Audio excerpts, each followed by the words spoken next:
Hello everyone, welcome to Pharma add.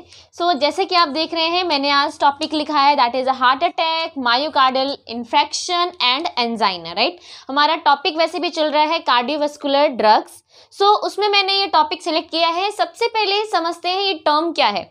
Heart attack, angina और myocardial infection, ये तीनों जो है एक ही टर्म है। हार्ट अटैक हो, एंजाइना हो या मायोकार्डियल इन्फेक्शन, तीनों ही एक ही चीज़ हैं जिसमें जो हार्ट की मसल्स हैं वो काम करना बंद कर देती हैं। तीनों हमारे एक ही चीज़ें हैं। अब होता क्या है कि देखिए, सबसे सिंपल सी बात है कि जो हमारी हार्ट की मसल्स है ना, हमारा हार्ट एक मसल, उसमें हड्डी नहीं है, सो मसल से बना है। उस मसल्स को ही हम बोलते हैं मायोकार्डियल।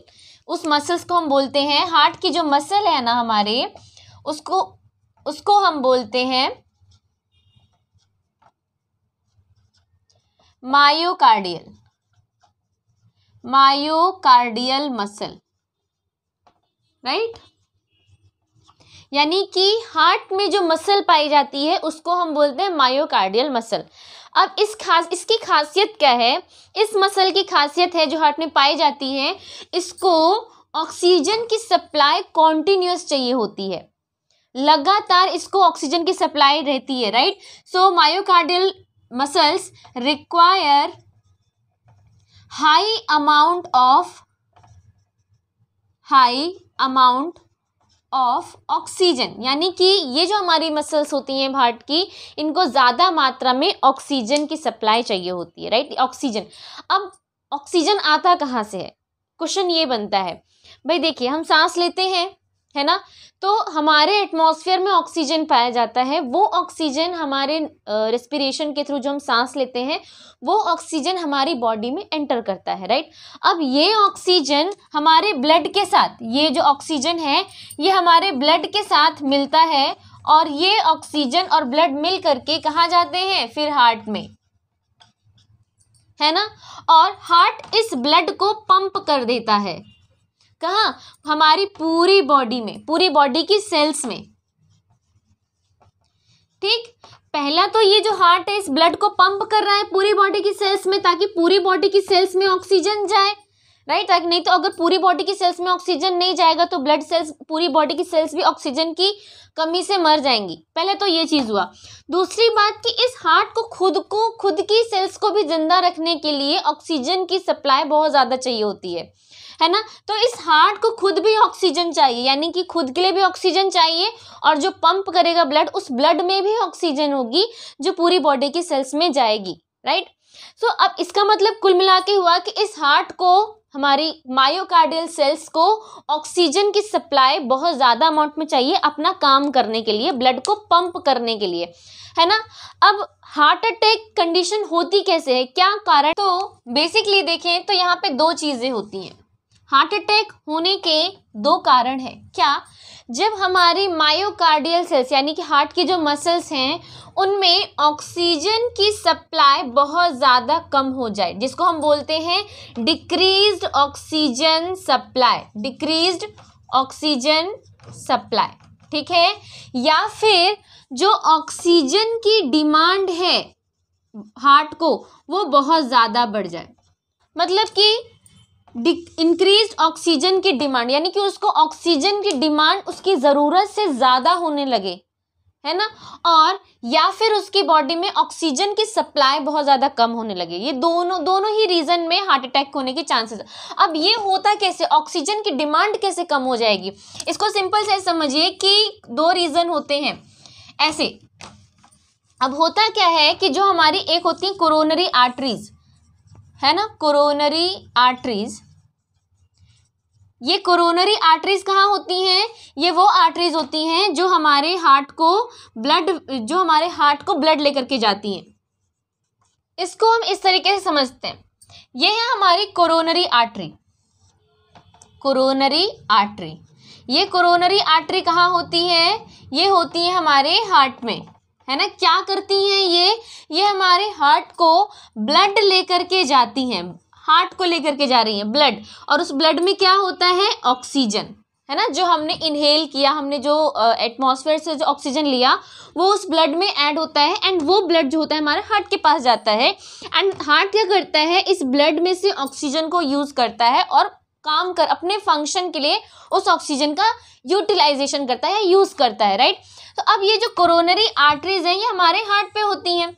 अब जनरली क्या होता है कि आपने देखा होगा कि जो बहुत सारे बहुत जिनमें बहुत ज़्यादा जो मोटे लोग होते हैं या बहुत ज़्यादा जो हेल्दी लोग होते हैं उनमें ना फैट या जिनमें बहुत ज़्यादा हाई अमाउंट ऑफ फैट पाया जाता है या कोलेस्ट्रॉल पाया जाता है उनको हार्ट अटैक की प्रॉब्लम बहुत जल्दी होती है। ऐसा क्यों होता है?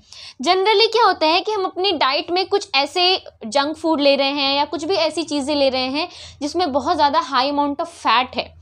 अब वो फैट क्या होता है, बॉडी में डिपॉजिट होने लगता है और खासकर वो फैट कहाँ जाके डिपॉजिट होता है, कोरोनरी आर्टरीज में। ये जो हमारे हार्ट को ब्लड लेकर के जाती हैं उन आर्टरीज में ये फैट जो है वो डिपॉजिट होने लगता है इस तरीके से। अब ये फैट डिपॉजिट हो जाएगा इनकी वॉल पे, किसके, ब्लड की वॉल पे। तो जो एरिया है ना ब्लड का, हार्ट तक ब्लड लेके जाने का, वो एरिया कम हो जाएगा, है ना। तो अब ये जितना ब्लड पहले जाना था हार्ट तक उतना कम हो जाएगा, हार्ट में जाने वाले ब्लड का फ्लो डिक्रीज हो जाएगा। अब ब्लड का फ्लो डिक्रीज हो जाएगा तो जाहिर सी बात है ऑक्सीजन की डिमांड भी, ऑक्सीजन की सप्लाई भी उसके पास कम हो जाएगी। यानी कि अब मायोकार्डियल सेल्स जो हैं, जो हार्ट की जो मसल्स हैं, उनके पास लेस अमाउंट ऑफ ऑक्सीजन पहुंचेगा, ठीक है। अच्छा, तो ये तो थी कि भाई कम जा रहा है लेकिन कम जा रहा है। अब रीज़न क्या हुआ कि कभी किसी कंडीशन में क्या हुआ कि ये जो, इसको हम बोलते हैं प्लेग फॉर्मेशन, ठीक है। जो हमारे फैट डिपॉजिट हो गए ना, जमा हो गए यहाँ पे ब्लड वेसल्स की वॉल पे, कोरोनरी ब्लड वेसल्स पे, इसको हम बोलते हैं प्लेग फॉर्मेशन, राइट। अब होता क्या है कि जनरली ये प्लेग ना कभी कभी टूटता है और टूट करके और ब्लड में फ्लो होने लगता है। उस कंडीशन में क्या होता है कि अब जो ब्लड यहाँ से फ्लो हो रहा है ना, ये क्या है, ये अभी प्लेग जो टूटा उसके पार्टिकल्स हैं। अब जो ब्लड यहाँ पे फ्लो हो रहा है ना, यहाँ पे आकर के इकट्ठा हो जाता है, इसमें जो प्लेटलेट्स होती हैं वो इकट्ठा हो जाएंगी, जिसकी वजह से अब यहाँ का जो रास्ता है वो परमानेंटली ब्लॉक हो जाएगा, पूरा ब्लॉक हो जाएगा। तो अब जो पहले जितना ब्लड थोड़ा सा जा रहा था अब वो भी पूरी तरीके से ब्लॉक हो गया, यानी कि अब ब्लड को इस पार जाने के लिए कोई रास्ता ही नहीं बचा, है ना। पहले जो प्लेग था वो एरिया को नैरो कर दिया था, कम कर दिया था, जिसकी वजह से जो ब्लड है वो कम जा रहा था और हार्ट को ऑक्सीजन भी कम मिल रही थी। लेकिन एक टाइम के बाद ये जो प्लेग है वो ब्रेक हुआ और उसके पार्टिकल्स कुछ ब्लड में रिलीज हो गए। तो अब यहाँ पे जो टूटा हुआ जो पार्ट बचा था उसमें आकर के ब्लड, हमारी प्लेटलेट्स जो है वो इकट्ठा हो गई। इकट्ठा होने के बाद यहाँ पे एक चट्टान जैसा बना ली और पूरा रास्ता को रोक ली। अब इस वजह से क्या हुआ कि जो ब्लड है वो इस वॉल को क्रॉस ही नहीं कर सकता है, जो फ्लो ही नहीं जाएगा। अब तो जो हार्ट है उसके पास जो ब्लड का फ्लो है वो और कम हो गया, क्या हो गया, पूरी तरीके से बंद हो गया। अब ब्लड फ्लो जाएगा ही नहीं हार्ट के पास, तो जाहिर सी बात है हार्ट क्या पंप करेगा, राइट। ब्लड ही नहीं जा रहा है और ब्लड में हमारा जब ऑक्सीजन ही नहीं जा रहा है तो हमारी हार्ट की जो मसल्स हैं ऑक्सीजन की कमी से डेथ हो जाएंगी उनकी, सिंपल सी बात है। सो अगर हम यहाँ पे समझें कि क्या डिक्रीज्ड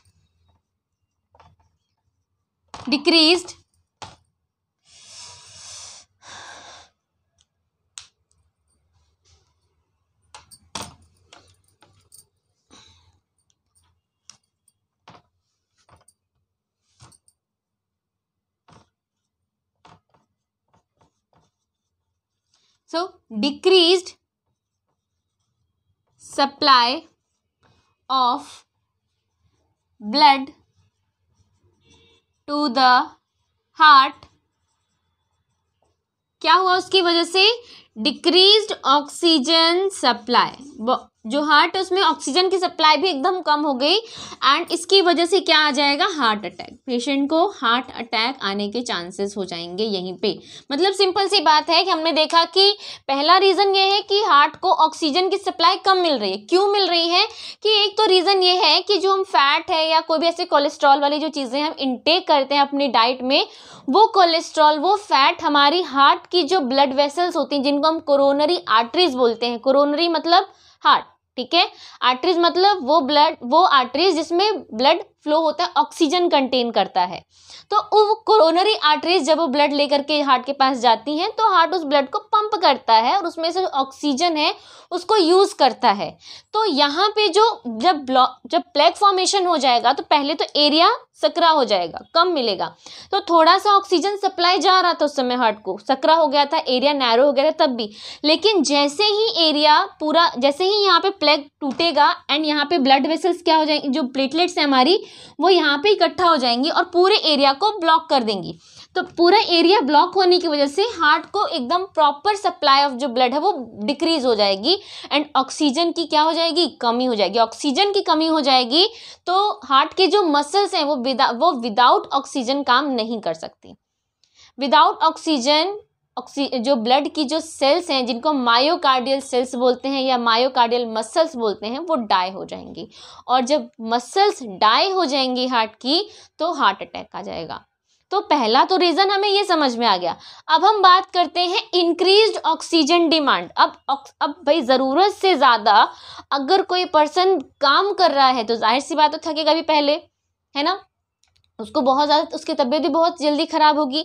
तो ये जो इंक्रीज्ड ऑक्सीजन डिमांड मतलब अपनी ज़रूरत से ज़्यादा हार्ट को ऑक्सीजन की डिमांड ज़्यादा है, अपनी ज़रूरत से ज़्यादा उसको ऑक्सीजन की डिमांड है, उस कंडीशन में भी हार्ट अटैक होने के चांसेस होते हैं। अब कैसे यहाँ पे, अब देखिए ये जो रीज़न है ना, ये वाला रीज़न समवट हमारे पहले रीज़न से ही एसोसिएटेड है। कैसे कि ऑक्सीजन डिमांड बढ़ने के लिए मान लीजिए किसी पेशेंट को कोरोनरी डिजीज़ है, कोरोनरी हार्ट डिजीज़ है। कोरोनरी हार्ट डिजीज़ का मतलब क्या है कि जैसे मैंने अभी बताया कि जो हमारी कोरोनरी आर्टरीज हैं वो ब्लॉक हो चुकी हैं और उनसे ब्लड का जो फ्लो है वो काफ़ी कम हो गया है और हार्ट को ऑक्सीजन जो है काफ़ी कम मिल रही है। तो ये एक डिजीज़ है ना। अब इसी को हम बोलते हैं कोरोनरी आर्टरी डिजीज़ या कोरोनरी हार्ट डिजीज़, ठीक है। तो अगर किसी पेशेंट को ये डिजीज़ है और उसका जो ब्लड फ्लो है, ऑक्सीजन का जो ब्लड का फ्लो है वो हार्ट के पास काफ़ी कम जा रहा है क्योंकि एरिया काफ़ी नैरो हो गया है, यानी कि हार्ट के पास जाने वाला ब्लड का फ्लो भी काफ़ी कम है, डिक्रीज ब्लड फ्लो, है ना।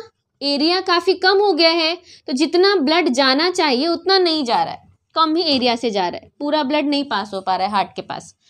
अब उस कंडीशन में ऐसी ही कंडीशन है और पेशेंट बहुत एक्सेसिव एक्सरसाइज कर ले, बहुत एक्सेसिव रनिंग कर ले, और एक्सेसिव रनिंग करने में कोई भी हम फिजिकल एक्सरसाइज करते हैं तो उस समय हमारा हार्ट बीट बहुत तेज़ी से बीट करता है।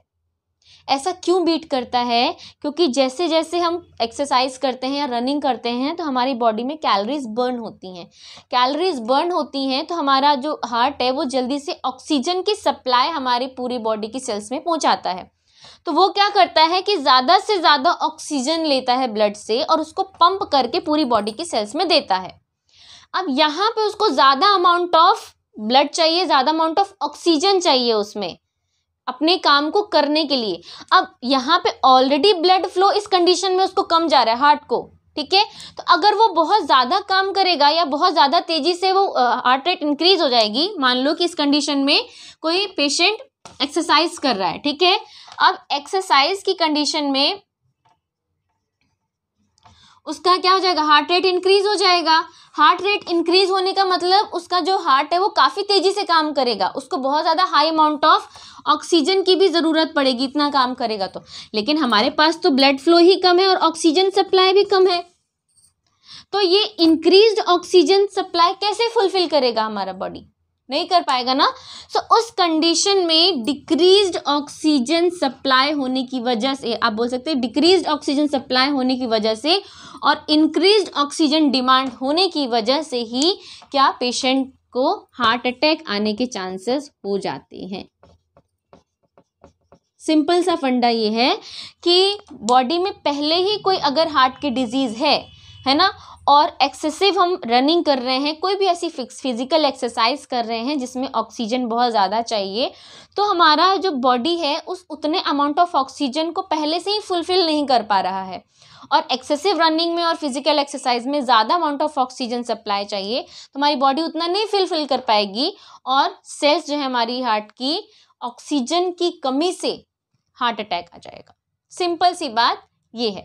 So this is the reason of heart attack. So इसी को ही हम बोलते हैं एंजाइना। मतलब कि क्या होता है कि जब प्लेग फॉर्मेशन हो जाता है और एरिया नैरो हो जाता है और पेशेंट को प्रॉपर ब्लड सप्लाई नहीं मिल पाती है, उसी को हम बोलते हैं एंजाइना। और जो सेल्स का डाई होना बोलते हैं, सेल्स डाई हो गई हैं, उसी को हम बोलते हैं मायोकार्डियल इन्फेक्शन। यानी सेल्स हमारी ऑक्सीजन की कमी से उनकी डेथ हो गई, इसी को हम बोलते हैं मायोकार्डियल इन्फेक्शन। और इस पूरे इसको बोलते हैं कि पेशेंट की हार्ट अटैक से डेथ हो गई। Okay, so this is about the heart attack. Okay, कोई अगर डाउट है about the heart attack, I hope you understand, आपको समझ में आया हो। And thank you so much for the watching.